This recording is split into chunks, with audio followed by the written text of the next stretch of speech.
We're now joined by a duo who, if you've been listening to the show over the last few weeks, I'm sure you're more than aware of, releasing music solely through Instagram Reels up into the release of Lovers Talk late last month, fronted by Curtis Everett Pauley and Drummond. Headless, join us now. How are you guys doing? Great. Thanks for having us. Thanks for coming on. I guess the best place to start with this would be delving into the story of how the two of you met. What led to you conceptualizing this project? From what I've been able to find online, you met in a comments section. Tell us more about Yeah. We met just from kind of inhabiting the same internet spaces around 2020, 2021. And we would talk on Discord and that was when um my podcast, The Ion Pack, was like first kind of taking off, and we were anonymous at the time. I don't know how much you know like the backstory of it. that. Yeah, Um and I think he was fascinated with that. And he like didn't really have an online presence at all, so we were just like talking Discord. And he was just this like weird smart guy. We had a lot of shared taste. I was kind of like really fascinated by his um like how connected he was kind of to important things, and to um and and how much he got out of culture while not participating in it at all and not really having an online presence in any way. And I was, you know, in this weird state of being anonymous and feeling like this weird double life that I had online versus real life, and like wanting to be able to expand my online life to releasing music and more projects, because at that point I hadn't released the life music yet. Um and then there's the kind of like strange ego death and internal conflict I had over my anonymity versus my desire to kind of step out from behind the curtain, versus his just like pure dedication to it, was something I liked. The friction we had between the two of us. So yeah, me and Curtis first encountered each other in a comment section, actually multiple comment sections across TikTok, YouTube, Discord, and we always left the same comment, like, you know, the exact same comment. So we started to talk, and at the time he was lurking in the shadows a bit more, because Ion Pack was still anonymous. And yeah, I don't know. I felt like we were shadow versions of each other, like opposite sides of the same coin. So we started to talk and decided to start a band because it was the only way we could probably meaningfully collaborate in any kind of way. We first started working together on Headless, and it felt like stepping into another dimension, really. It's actually more than us being opposites. And the more we worked on the music, the more strange synchronicities started to pile up. Like, I'd be thinking of a melody that hadn't played for anyone, and he'd show up with the same melody, as if we both kind of pulled it from the same part of the ether.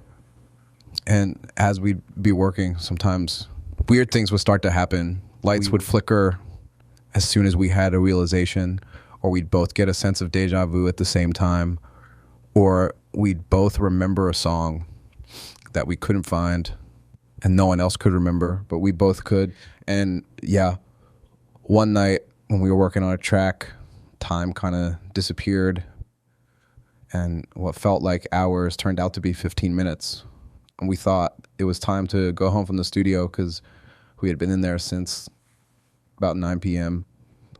and we thought it must be early in the morning, but it was only 9:20. We're almost the complete opposite in some ways, right. which is why we get along. And like, he's almost like this shadow me. That's how I think of him. Awesome. That's a kind of a funny way to put it, I guess, as well. What internet spaces Why are you occupying or to run into each other? Um, just like YouTube comments a lot. Cool. Um, various Instagrams, um, and then Discord. Just us following some of the same Instagram accounts was like a huge part of the kind of concept of this um, project because that was kind of what we were talking about was I was thinking a lot about how certain Instagram accounts, not even, art focused ones, sometimes it would even be like a meme account or like an account that posts weird videos or I don't there's accounts that had a certain mood to them and a certain immersion to them that I actually found way more alluring and way more inspiring than any film that I'd seen in recent time. Yeah. And like kind of most art, like a lot of music was making me feel this stale, and even music that I liked, the way it existed online kind of almost ruined it for me. It almost made it less immersive. It made it less, I don't know, it took me out of it. It didn't have the same effect that music I was excited about in the past did. And I thought it was weird because, everyone will complain forever about music becoming content. Yeah. And, sure. But TikTok and Instagram and these platforms, all right. Sorry. Think about TikTok. What is it? It's like a video discovery platform. Yeah. You like are scrolling and getting random videos. That in theory, hearing it described like that on paper, there's so much potential there for something really incredible. There's actually it's actually like something that it could be an amazing advancement of the internet and kind of for art and for being able to make art and present it um independently. But it doesn't really work like that because everybody just becomes their own PR agent and like makes themselves into walking advertisements, and that the way that you could use these platforms like that just never really gets used. I remember maybe like early 2010s, this guy made a website called U-Hole that randomized YouTube videos that had under like 200 views or something. And you would just keep clicking a button and it would just show. And back then, YouTube was filled with complete nonsense. It was like a guy had like a flip camera and was like filming something in like 360 that was like just pixels of like himself making dinner. Like it was the weirdest shit.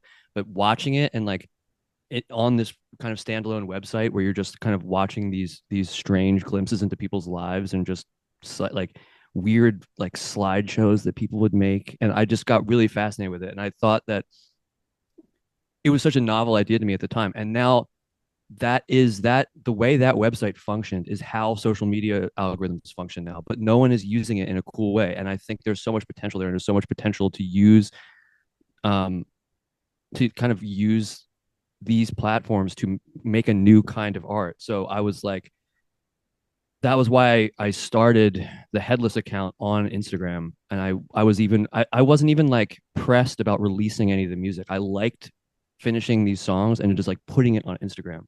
Yeah. Like releasing music is actually the least fun part of the entire process. It's like there's all the shit you have to do. There's like the playlist pitching and there's all these different people you have to go through, and like you have to fill this stuff out and you have to get it on YouTube and you have to register. It's just, that whole process just drives me insane. And by the time a song comes out, I'm like completely bummed and I don't want to think about it anymore. And it's been like 2 months. You have to like upload it 2 months in advance. It drives me crazy. It's not fun at all.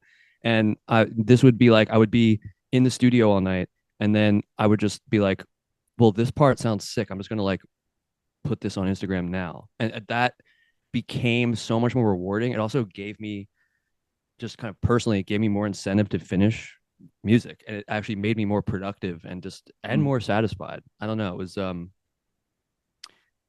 It was fun. It was just kind, and it's kind of like if people want to complain about having to turn music into content, why don't you just? That's on you then to just make content that is more than filler and make Yeah. something that is like there's use the platform that's with you. You're an artist, you need to like use what you have and work within that instead of just, well, I guess I have to advertise myself on Instagram again. It's like, Yeah. I don't know, do something new with it. I feel like Headless is a really good example of like, I feel like it's becoming less and less important to be servicing your music in conventional ways, um, because you're just servicing it directly to your audiences in the ways that they meaningfully consume as well. Like it just makes Right. way more sense to be jumping straight to it. Um, Yeah. I was also gonna say, I feel like Headless, as well as like your other project, The Life, I feel like you both seem to explore concepts of love. Um, Yeah. why do you feel like that's what you wanted to focus on, and how do you feel like short videos or like reels or in like TikToks function to, I guess, get that point across? Curtis started making the videos after we just, yeah, had some conversations about how Instagram had more potential for, an elevated cinematic experience than any other platform, really. And it felt like something that was underutilized in that way. So we just decided to try some stuff out. And at first, you know, I was trying to brainstorm with him, and we couldn't really think of anything.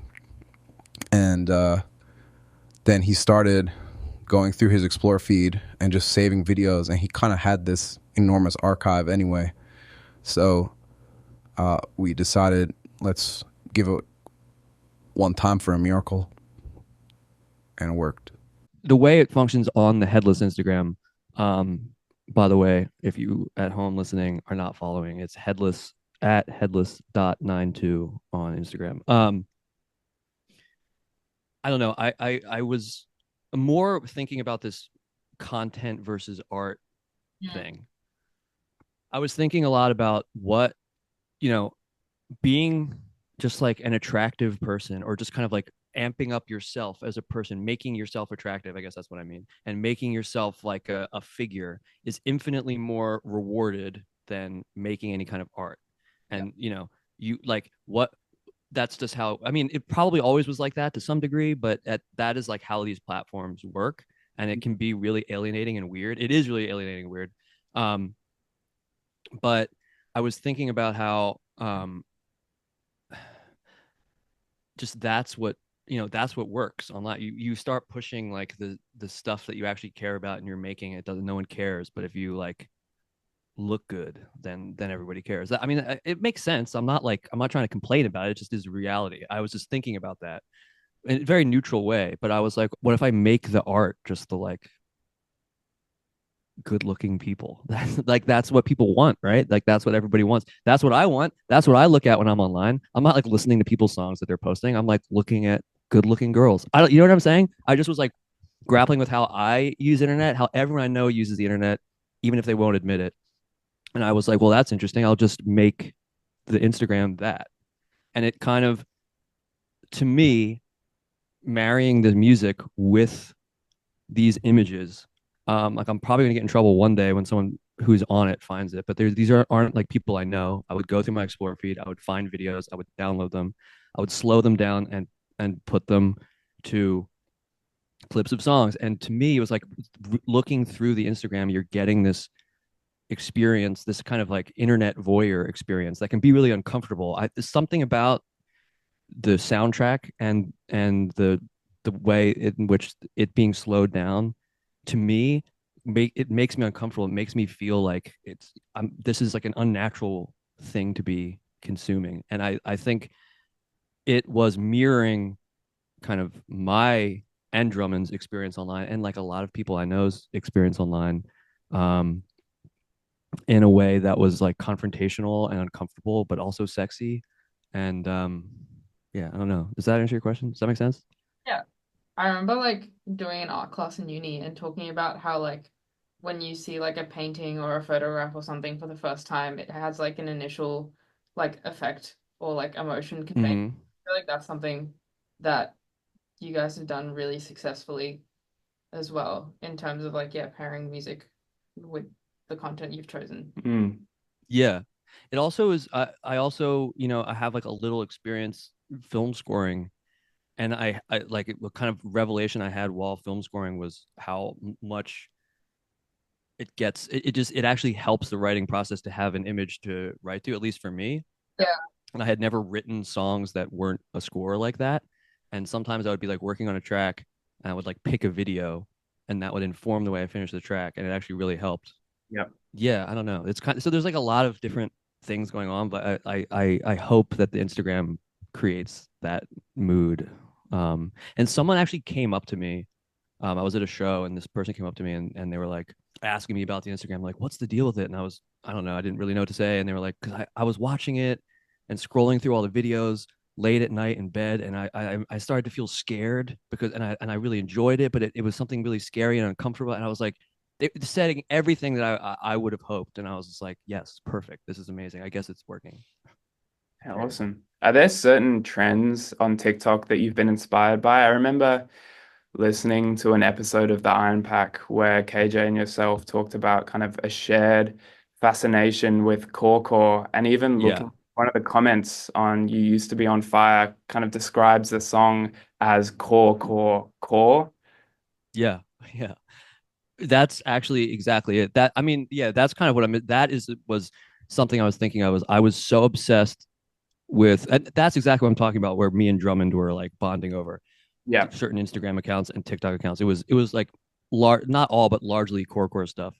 And it would, to me, the best core was like the coolest, most affecting shit that I had seen. Mm. I thought it was cooler than any movie I had seen last year. You know what I mean? Like I was more affected by it than any movie I had seen last year. I got so obsessed with it, and that was yeah. Get just kind of delving into that was me being like, well, why can't how there's got to be a way to recreate this feeling through music as well, because like music's part of it, but I don't know, it really felt like what I was describing earlier, which was this new thing that used these platforms and the way that we consume now in a brand new way. I just it was the coolest shit I ever saw. And yeah, I guess and also a lot of the upcoming songs, like I'm sampling a lot from core TikToks.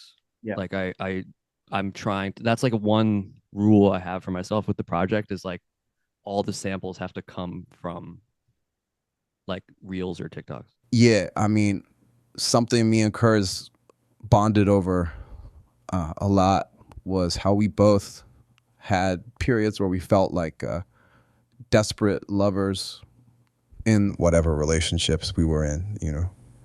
And yeah, I think we got into TikTok because of how we related in a sense, but also we were talking about how maybe this kind of hyper romance is maybe the ultimate final destination of TikTok and online content in general, because it's kind of the ultimate dopamine hit when you think about it. Turning things up as much as you can, making them as dramatic as possible. And maybe that has a bleed over into your real life, into your own love life. Or maybe it's the opposite. But I don't know about other trends personally. But for me, I'm just kind of fascinated with TikTok in general, you know, because it feels less like an app and more like a portal. It shows me echoes of thoughts that I didn't even know I had. And I know me and Curtis both felt the same way about this. But, you know, sometimes when I'm on TikTok late at night, strange things happen. Like a video will glitch at the same moment I'm thinking about something important, or as soon as my thought starts to drift, you know, like it's responding to me. And, you know, once I came across a clip on my For You page that was just static. And as soon as it ended, the power in my room flickered, you know. Well, there was another time I saw a video of someone walking through a forest that looked really familiar. And I couldn't place it until I realized I had dreamed about the exact path the night before. And the longer I spend on TikTok, the more it feels like it's kind of reaching back at me, like it's aware and like it's even trying to tell me something. And I don't know. Maybe these algorithms are stronger than we thought, or maybe we're just closer to an algorithm than we think. Yeah. And once I met a young woman, her body was burning, but since then, nothing but blue skies do I see. Yeah. Drummond, you've been able to maintain mysteriousness surrounding your appearance and background, as well as Curtis, you've done this in the past as well. Do you feel like keeping that level of mystery and audience intrigue has allowed you to kind of control the perception of the project to an extent in both your Instagram content and live shows? Yeah. Well, for me, getting kind of stepping back from social media was less a choice and more necessity, because the more I used any social media, the less the world around me felt stable. You know, I'd post something totally innocuous, like a photo of a street lamp or just a lyric or something. And then hours later, I'd see the same images reflected back to me in these strange ways in real life, which I don't know how to explain, but anytime I would interact with the internet, something would happen that mirrored it in real life. And people I'd never met would message me a lot, and they would tell me things I shouldn't have known. And I constantly then I would go look at their profile, and something that they posted would have mirrored my private thoughts kind of perfectly. And I started to feel like it just didn't make sense. It spilled into my real life. Going to a stranger's profile who messaged me and seeing something that I thought that happened 38 times. I thought I just needed to untangle myself from whatever it was, but I'm not sure it really let go. I don't really feel any control of how it's perceived at all. And I mean, I just said someone explained how it was perceived, and I was like, yes, that's what I wanted. But I also don't really want, and like I obviously, since that's what's in my head, like hearing someone else have that experience is cool. But to answer your question, I think me having been anonymous in the past helped me get over wanting to be perceived in a certain way, because it takes your own self-consciousness out of it inherently. But then ironically, once when I was anonymous online on the podcast, I ironically became way more myself, just like subconsciously, because I wasn't self-censoring. You know, it takes the level of self-consciousness away. And I kind of miss how unself-conscious I was in that era. Part of wanting to do Headless in this way and have it be a separate project and you know, have it be a new social media presence and all this stuff. Part of it was, to any degree that I can, getting back to that place. Mm. You know, now that I'm not anonymous, it's not really possible in the same way, but it doesn't need to be. It's just like, you know, I think with the life, as much as I want to not have goals with it and not have like a way that I want it to go, I think the way it worked in my head is just kind of like, it just happens. Like I can't really divorce that. And like giving myself a new entity just made me kind of go back to that place that I think is more pure and also just more fun and less self-conscious. Yeah, this is kind of maybe this is like my attempt at you know, reclaiming my past or something. I don't know. I feel like it's like collapsing everything into one. Yeah. Also taking some of the like anonymous aesthetics that I loved from the early Ion days and just like rehashing it in music. Mm. I feel like I've spent the past like few weeks trying to figure out who runs various Instagram accounts and discovering they're all person, because we tend to like pocket our personality into like these little things. And I Yeah. know like I Yeah, have like yeah, Instagram accounts that have like little to no crossover, that yeah, yeah, be empowering to Mm. put all into one. Yeah.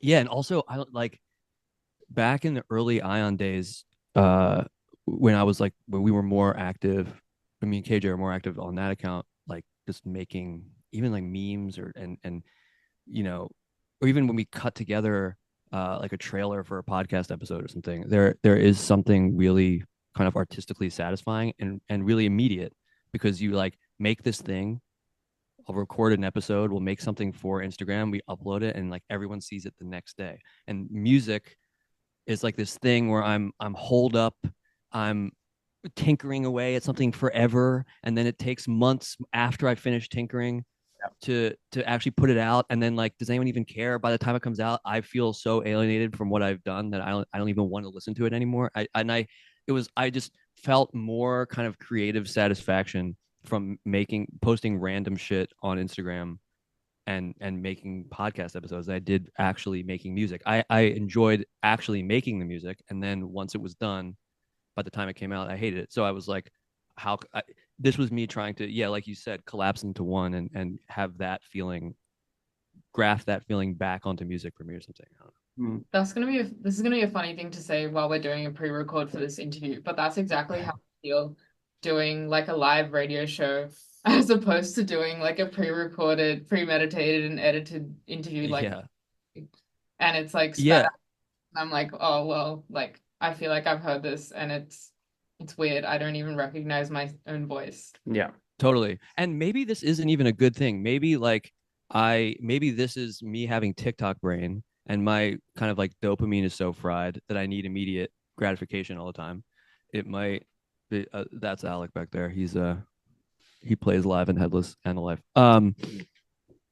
Maybe it's actually a bad thing, and maybe I'm the reason I was like having this experience with releasing music and feeling bad and unsatisfied is because yeah, I just have, the modern like fried attention span. But I don't know. I can't I don't know actually.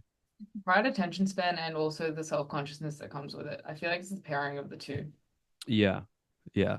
But I Sure. certainly have fried my attention span. Like I'm not gonna like I'm completely addicted to my phone, and I'm as fried as any, teenager who's like people my age like to complain about. True. But Uh, that's why I wanted to like start incorporating my phone and my screen time into me actually making music, because I'm also like making all these videos on my phone. So I'm like, if I'm going to be on my phone in bed, what like I'm instead of just like doom scrolling for hours, what if I'm making videos? That was another part of it. yeah. To kind of shift away from that topic, obviously, I know for you at least, Curtis, you've been in New York for a while as like an artist, and it's obviously like renowned as a creative hub. And we've talked to other artists on the show like Chanel Beats and Quiet Light who have like relocated to pursue careers as an artist. And you moved from Philadelphia? Yeah. I moved like literally 2 weeks after I turned 18. So it was like right after, this is like the first second that I could move, I did. So I don't know, because my only experience of living anywhere else and making music or art or whatever anywhere else was when I was in high school. But I don't know. I can't imagine being, that was kind of what I love Philadelphia. I will never say anything bad about it, but there wasn't, there was a lot of amazing music and art in Philadelphia. It's like a great art town. I like it's an amazing scene. Um, but at least when I was there, no one people made amazing music, and I was like, I thought they were the coolest people in the world, like living in the city and being in bands, and I like couldn't wait to do it myself. And I was like the 15-year-old kid who would show up at every show, and like I was known as the 15-year-old kid who was just, oh, that's that like high school kid who comes to everything. So I would like walk around and try to like talk to everyone. I thought everyone was so cool. And then, but no one seemed ambitious enough for me. I was like, so what do you want to do? Like, where is this going? Like, they were living my dream life in my head. I was like, tell me about it. And everyone's like, yeah, I don't know, man. I work at this coffee shop. Like, I'm going to get married to my girlfriend. And then, yeah, I'll probably like get a job at some point once we have a kid. And I was like, don't you want to like do something? And I was just like, I need to go where people, and that's nothing bad. There's nothing bad about that. That's like how most people want to live their lives, and that's natural and that's fine. But I was just like, I want to.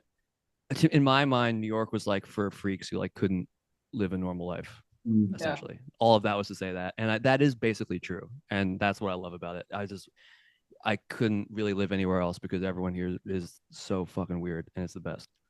I feel like as someone living in Sydney, I feel like for me, my perception of New York is like there's no ceiling on New York because even in like Yeah, exactly.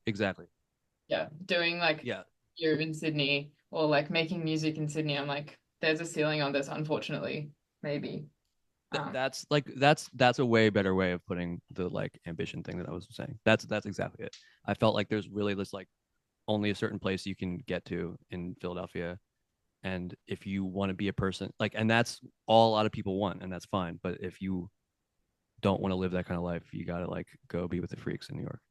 I kind of have explained before these strange things that happen to me, unexplainable. I haven't gone into too much detail, but when I lived in New York City, that happened a lot more, and and there were good things about it, like the silence was quieter in New York City. But right around the start of COVID, I just drove north. I went upstate, and I'm not going to say where, but I'm close enough that I can come down to the city and do Headless stuff and play shows and stuff like that. But it seems a lot of the strange forces kind of go back to the corners of my vision when I'm up here, and the silence is definitely louder up here, but it's heavier for sure. I'll say that.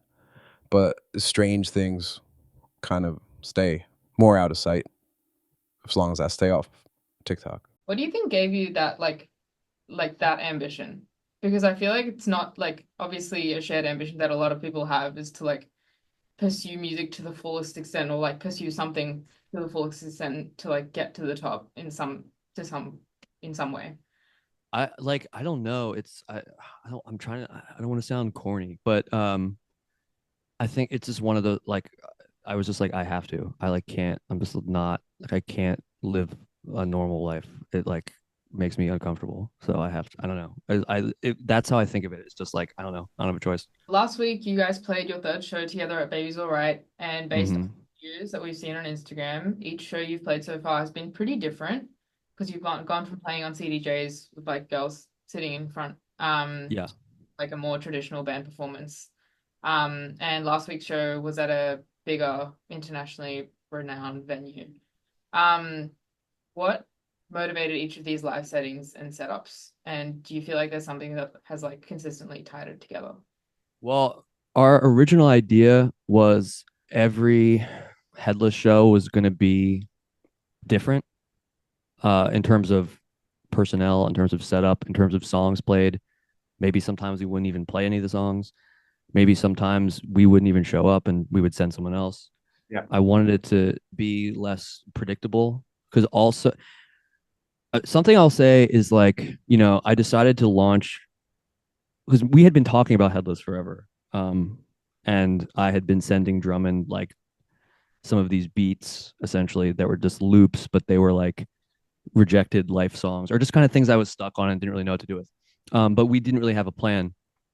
But then, so the first half of this year, I just like had a fucked up year. And I went on tour. We went on tour with The Life twice and we had a lot. I mean, it was a lot of fun, but it was like kind of a demoralizing experience where we like lost a lot of money. So, and by the end of it, I never wanted to play the songs ever again.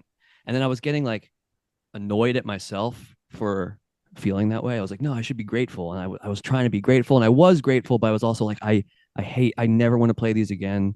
Being on tour, I was so excited, but now I'm just like bummed out and like I want to move on. And I just was, I guess what I'm saying is all these facets of Headless, like I'm talking about with social media and all this stuff and my relationship to social media was me thinking about kind of the problems I was having and like in my life or like things that I was uh, feeling like internal friction about and finding a way to respond to them in a new project. So me being like burnt out on tour and never wanting to play the same set ever again, I was like, well, I'm going to start a band where we play a completely different set every single night. And sometimes I just make someone else go and play songs. So it was like almost a therapeutic thing, but also as an audience member, I was like, that could be thrilling. And so that's what I did for the first show versus the second show. But then the second show was so good that I was like, all right, I think we're just going to scrap this and just like be a normal band because we want to keep playing the set. But it was a good idea. Yeah, right. Like I said, like we had been talking about Headless forever, but like didn't really know when to launch it. And I hadn't even finished any of the songs. So the first show was opening for Callahan and Wichter, who, if you haven't heard, made one of the albums of the year. And they asked, it was their album release show, and they asked if The Life would would open the show. And I was like, this was right after I got off tour, and I was like, had made this pact to myself, like, I'm never playing this fucking set again. I'm not going to play another Life show until I have more stuff finished. So I was like, I really, really don't want to play The Life again, but I loved that band. I wanted to play the show. And I was like, you know what? How about Headless plays? Well, I'll just like use like whatever. Here's an excuse to like launch Headless finally. So that show was really the excuse. Hmm. And we didn't, I don't know, some, because most of these songs, there's not even any real instruments on them. So I was like, it's not a band performance. I don't know how we're going to do this. And we decided to just do vocals and track and like me kind of fucking with the track. My only issue with it was who wants to watch me like stand and just like watch two guys like stand there on stage. That sucks. Um, I get like annoyed when people don't put enough into the live show and just stand there and press buttons. So I was like, okay, I'm gonna invite a bunch of girls to hang out on stage so people can watch them instead, because that's way better than like watching two guys stand there. That was really the idea. And then for the second show, I was like, let's just do a real show. And then I got some friends together and we turned it into a band performance, even though that isn't how it's recorded. Would you be able to shed some light on what your writing and recording processes have been like, and what like your roles, I guess, like each of you have been during those processes? Well, because I had only really done music as a hobby before this. I was much more of a visual artist and poet. Um, so I was kind of following Curtis's lead, but we would go into his studio at first, and you know, he's got some beautiful gear, some really beautiful guitars, and we didn't get that much out of those sessions. We had fun, but once we started to talk about the things we had both been thinking and the place we were both in, kind of psychologically talking about the internet and our fascination with all these TikTok things and kind of building the Instagram account around this project, we thought maybe stepping out of the studio environment might help. And we thought of a process where we could make music and art while simultaneously maximizing our screen time as much as we could on purpose, like complete overload, kind of trying to give ourselves TikTok brain more than we already had. So we would end up just in his apartment making stuff out of laptop speakers while just holding a USB mic, no interface, on the ground. And we had a deal where I had to be scrolling Instagram while I recorded vocals. Couldn't do TikTok because I couldn't have the sound bleed, but we would just kind of sit on the apartment floor and look at social media while recording and do everything out of laptop speakers. And that actually, just gave us the best result of all. And I didn't even have extensive singing experience, but Curtis heard just from my speaking voice, he knew that I could sing. And I was surprised. I mean, he said I had a rambling songwriter quality. So he said that I should just do some Lou Reed style shit over beats he made. That was the kind of initial sonic assessment, and then it obviously grew to something bigger than that. And we both, got caught up in a lot of conceptual stuff, but at the end of the day, it kind of goes out the window when you're just sitting on an apartment floor watching reels while recording. I know he also called me a raconteur anthemicist. So maybe we were going for that too. Well, I don't know. It's different depending on the song. Like some of them are just fully just songs that I wrote that I just think Drummond sounds better singing than me. Um, and I just think kind of like when he has his inflections and the way that he sings, and I don't mean just tonally his voice, but the way his voice is maybe a lot freer than mine. It kind of opens up new melodic elements of the song that I really like. And there were some of these songs were ones that I wanted the melody to have a little more of a contour, and it needed to have a different hook and just something about his voice. And then he'll give an idea, and then I'll hear that vocal, and it'll make me like something he did with his voice. It puts another melodic idea in my head, and then I'm like, oh, let's sing this now. And it just kind of became back and forth in that way. Most of these songs actually didn't start with me in my studio in a studio setting. Like some of these songs started with me like laying on my couch and just like fucking around.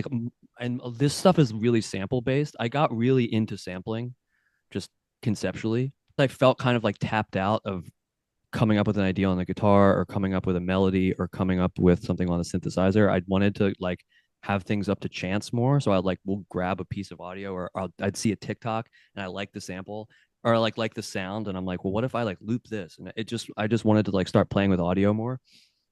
So I would say like all of these songs started with me uh, just looping a sample and seeing what I could build from there, and kind of live in the world of that loop or that sample, as opposed to, whenever I'd written music before, like writing for the life, I'm like, I want to do this thing. I want to write a song that has this feeling and has this. And then I'd start to think of references. Like I want a guitar tone that sounds like this band, or I want to, and instead of referencing any other music, I'm like, I have this sample, it's looping. This is the sonic world. And I'm just going to write around this. And I have no reference in my head to other things that I'm influenced by. Like I've been able to disconnect in that way, where it's like I'll let influences obviously just naturally come out, but I didn't set out to sound like anything with any of these songs. It was just like I hear a cool sound, I loop it, and I'm like, okay, let's just like trust, but let's go with this and like see what I get. That's kind of what I was saying with the way in which I love just kind of finishing something, throwing it on Instagram. It was like it helped with this speediness. It was just like, I got this sample. I'm going to write around the sample. I'm not going to think too big. I'm not going to be like, I need to combine the guitars of this with it was like small. I just wanted to think smaller. And I'm assuming you probably had a process in like sourcing those videos for your posts and like collaging them together. Again, like while some of the videos are obviously from TikTok, others definitely seem more mysterious, like the videos of like the ocean storm running through the Oh yeah. cornfield and the video of what seems to be kind of a GTA San Andreas mod of a guy kind of flying through the city with. Mm-hmm. How did you go about sourcing these, and what was your intention in using them to kind of complement the music?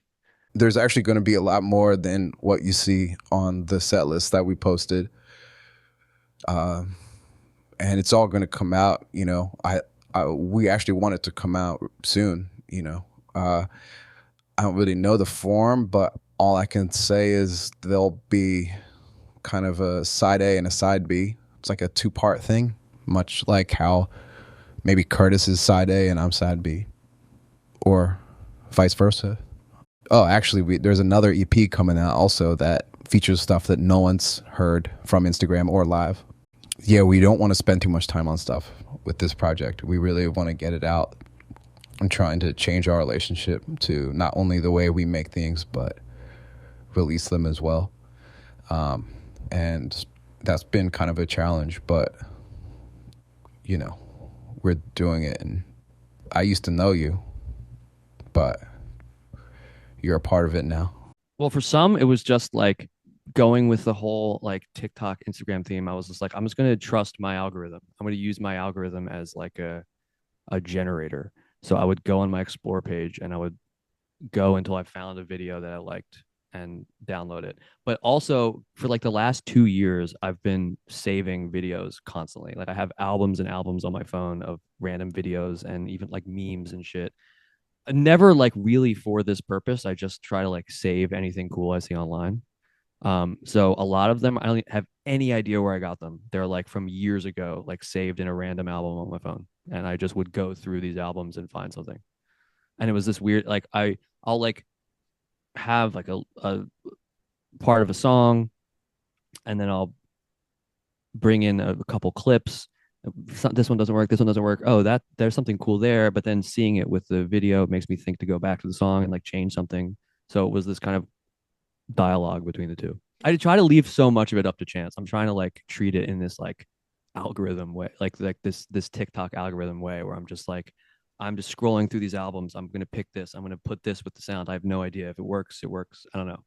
Would you say that algorithm, like to some extent, would be a reflection of yourself and your interests? Obviously, it's like a Yeah, generated thing, so it's not entirely that, but I guess that could reflect also to the music being created by you, and then you've got these videos. yeah, totally. I mean, it's this other. This is kind of like scary question about it, Mm, like underpinning it that I like, where these algorithms know us so well in like yeah, a really scary way. They're first of all, like definitely just listening to you through your phone microphone, but they're like looking at everything you buy, everything you browse. yeah, They know so much about you. They know you so intimately. They know exactly what you're thinking about in this moment.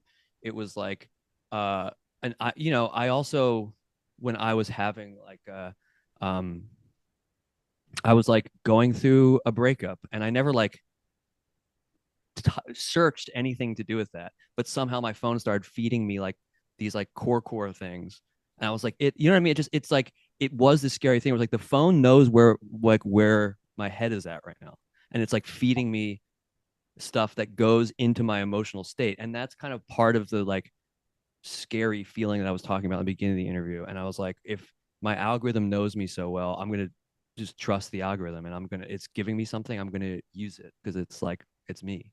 the algorithm can only show you so much of yourself, but it can't feel emotions in the same way that I guess the emotions that are kind of consistent throughout the music you're putting out, Right. that's kind of they come together and that's kind of the full expression of yourself.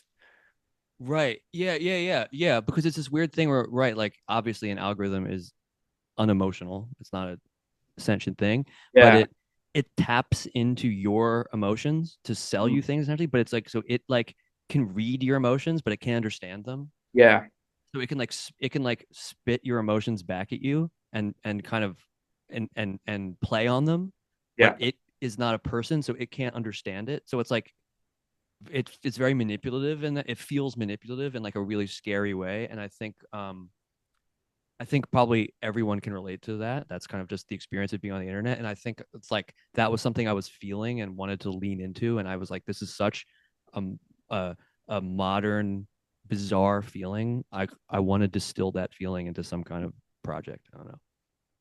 I remember like watching a reel the other day that was like, don't let the content that the insane content that you consume make you act insane in person.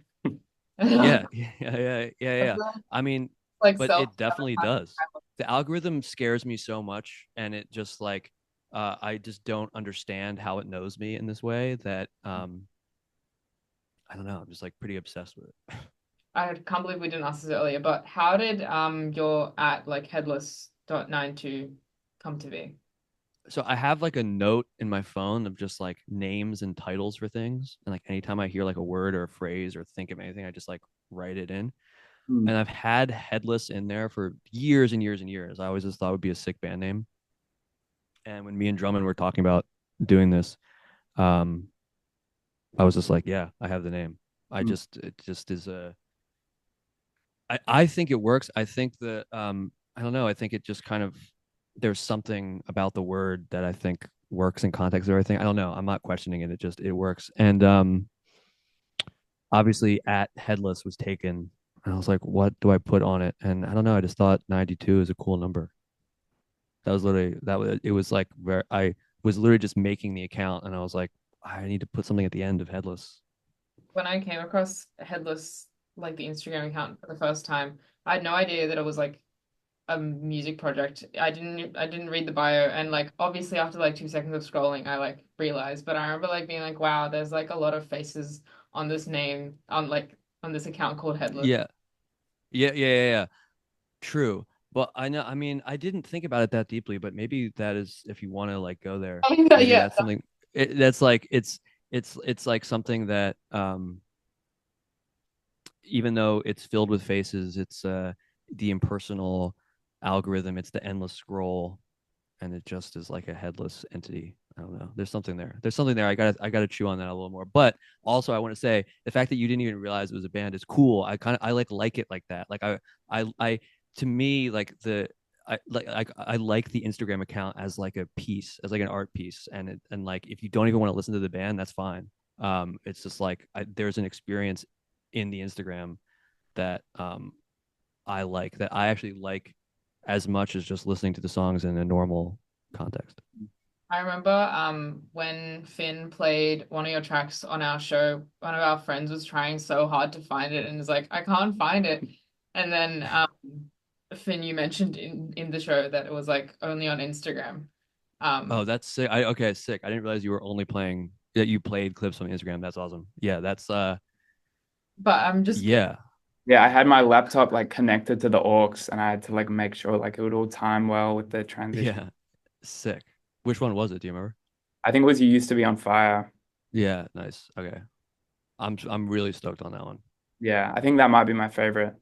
I don't know. I want to just like I wish I could just release it all at once. Like you're not supposed to, or like I mean supposed to, but like all music industry people I've talked to, like no, you got to roll it out like this. You got, and I'm trying not to listen, but I also I want them to like have as much of a life as they can. So I don't know, That one's not finished yet though. Yeah. I kind of But that advice will be overridden soon. I hope so. I hate that you have to like. I was like I could upload it right now. It's you know what I mean. Like we don't live. This is that's it's the internet. You can like finish a song and drop it tomorrow. Like you can do that. You can like press a button and the entire world has access to it in 24 hours. Like why do we make this system where it has to go through all this, like you need to get the numbers up by like doing this whole fucking month's campaign. I mean, I guess, albums always had campaigns, but I wish that I could just like upload it. Or I mean, I guess I can, but I'm like, how much is that worth it if it means that like not no one hears it? I don't know. We had a friend recently who absolutely didn't campaign a release. She didn't post about it. She didn't like share it anywhere, and she just like uploaded a full album to like Bandcamp and SoundCloud, and like left it there to see like what the reception would be like if absolutely nothing happened. But obviously, Right, I knew about this, and obviously like radio, and then right. now it's like getting airplay, but it's like an album that was never officially released. Um, That's sick. That's like, yeah, I hope we go that way. I know, like, um, there's like a platform in New York, some of my friends, called Nina Protocol, um, which is kind of like what we're talking about, I guess. It's kind of like a reaction to this burnout of like the way this streaming shit works. yeah, And they're doing something awesome. And you can listen to Headless there too. sick. Also wanted to mention she's gonna randomly delete the album at some point, but she hasn't said when. Oh wow, that's cool. That's cool. Wait, who is that? The guy who put out that record that was like only on YouTube, that everyone loves. I only just discovered it. I somehow missed it. It was like one of the most hyped things. Oh, Cindy Lee. Oh yeah, the really, really super long Cindy Lee album. Yeah. I somehow like, missed that when it came out, and only recently discovered it. Yeah. But yeah, like there's another example. I kind of think there's people who are just trying to find more exciting ways to put stuff out, and that clearly worked out for him very well. So that's cool. I feel like from like a music industry perspective, at least like working here, it's kind of way more exciting as well to like, I don't know, download an entire YouTube video and then have to manually clip it in. I Yeah. feel like there's something more interesting about it than like, Yeah, I mean, there's also something cool about like encouraging the album experience yeah, Mm. from it just being one video. I mean, And I don't even like, I'm not trying to complain. Like, I love listening to songs and I listen to playlists I make way more than I listen to full albums. So I'm not like hating on people who like don't do the album experience at all. I'm not even one of those people. Yeah, I don't know. It is kind of like it is kind of like fixing the attention span thing Yeah. that is cool. Yeah. I guess it's time to probably wrap up. Would love to know what you have planned for the future of Headless, and also like knowing, I guess we've already covered this, but how like streaming and conventional music release fits into that for the future, or if you plan to release through an EP or album. I've been trying to figure out. I love EPs so much. I think they're underrated. Um, I kind of think there's a really cool statement that you can make with like 5 or 6 songs that I think is just as valuable as an album. And I've kind of always gravitated towards it. Also because I don't know, like maybe this is my antiquated thinking, but an album sounds so like an album is a sacred thing. Like I don't want to just take a collection of songs and make it an album. I'd rather like have a whole group of songs and find a way to make a statement out of like a small group of them. Um, there's something I don't know. I really like EPs. I kind of want to split up everything over for Headless into EPs. Also, I don't know. I've never released an album ever, so maybe I should just do an album. And finally, a question that we ask all the people we interview is, have you got a song by another artist that you'd like us to play on the show? Maybe I should have picked something obscure that you don't know, but maybe some people haven't thought of this song in a while. This is a song and a band that, if people ask me what influences Headless, I have no idea what to say. Like musically, I have no idea what to say. Um, but this is maybe the only band that I could like say is an influence. Then the song is Tomorrow Comes Today by Gorillaz. And yeah, I'm gonna leave you with a song by an artist called Ecstasy, and the song is called Wonder.